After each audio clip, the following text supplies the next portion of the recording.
I wanted to ask you about the Amari Cooper versus Malik Nabers thing, because like I said, Malik Nabers went at the pick after yours. We're in the middle of preseason here, Scott. I mean, like I said, Dontavian Wicks balling out. Caleb Williams tearing things up to Andy Behrens. Come back to America, buddy. Your quarterback is good. Come back to America. If you can't watch preseason football in France, I'm sure they can watch preseason football in France. But how long are the Olympics? Like 6 months? I don't know, dude. Does Andy even work here at this point? Like, does he work at this company anymore? I haven't seen him in a while. Yeah, well, we'll see if he ever comes back. Him and Djokovic have always been dead ringers. Maybe he was playing some Olympic tennis or something. That's pretty much the best point you're probably going to make on this podcast, Scott. But yeah, anyways, what the hell am I talking about? I like to peak early. yeah. Let's peak early here in the first 20 minutes or so. But no, my point of saying this is that the day before we left, Thursday evening, the Giants had a preseason game, and there's already screenshots on Twitter of like Malik Nabers throwing his hand up. I saw Nate Tice, our colleague, point that out, that on his first NFL snap, quote unquote, Malik Nabers is throwing the hand up when he's open and doesn't get the target. Throw me the freaking ball. Yeah, there's accounts on Twitter posting screenshots like, look how open he is. It's like, come on, bro. Like, let's give it a beat. But I think Malik Nabers even said after the game, yeah, I got open. It just, things have to go right for the ball to come my way, which, by the way, I could probably have the slogan of reception perception be that. But I'm saying all this. By the way, you mentioned that game was at Detroit. Yeah. Does it remind you of a game last year with the Raiders of Las Vegas? Go on Monday night to Detroit, and Devontae Adams was waving the hand, Jimmy Garoppolo was airmailing him, like all day. The game that got Josh McDaniels finally mercifully sacked, and basically usually Garoppolo's starting career was basically over that night too. I mean, the Raiders bottomed out that game. The Lions dominated yardage wise. I don't know why the final score didn't reflect it, but I almost thought Devontae Adams would be like, I'm done with this. I'm going to walk the earth. I'll go play in the CFL. I'll go. I mean, he basically did say some things like that on the sideline, according to that Netflix show. But that might have ended Jimmy Garoppolo's NFL career. Sounds like he might not even make the Rams' final roster as the backup. But anyways, nobody cares about Jimmy Garoppolo. Amari Cooper versus Malik Nabers. Did you have some conviction in not taking Nabers in this spot? Because he has just been a buzzy player of late. And I like Brian Dable. And how much better is the Browns quarterback room than the Giants, really? I mean, last year, here's the thing with Cooper, though. I wrote an article last week about the most boring but good value players, and Cooper was one of the signature guys there. 5 quarterbacks play for the Browns last year, and it's a motley crew.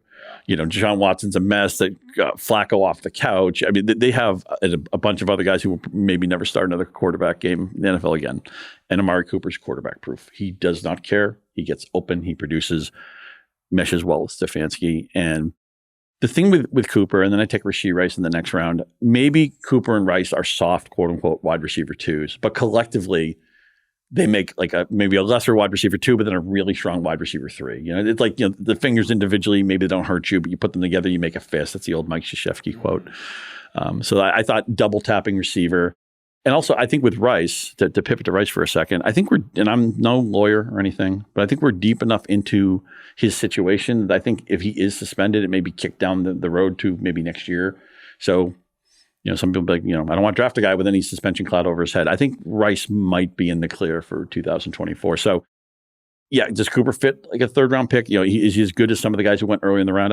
Probably not. But I think taking 2 receivers back to back, it got me the receiver room I wanted. One of the stronger top 3 units I can roll out there week to week. Well, and the good part too about your receiver room here with St. Brown and Rashee Rice and Cooper sandwiched in the middle is that I do think Cooper, because of the quarterback issues, is going to present you some level of volatility.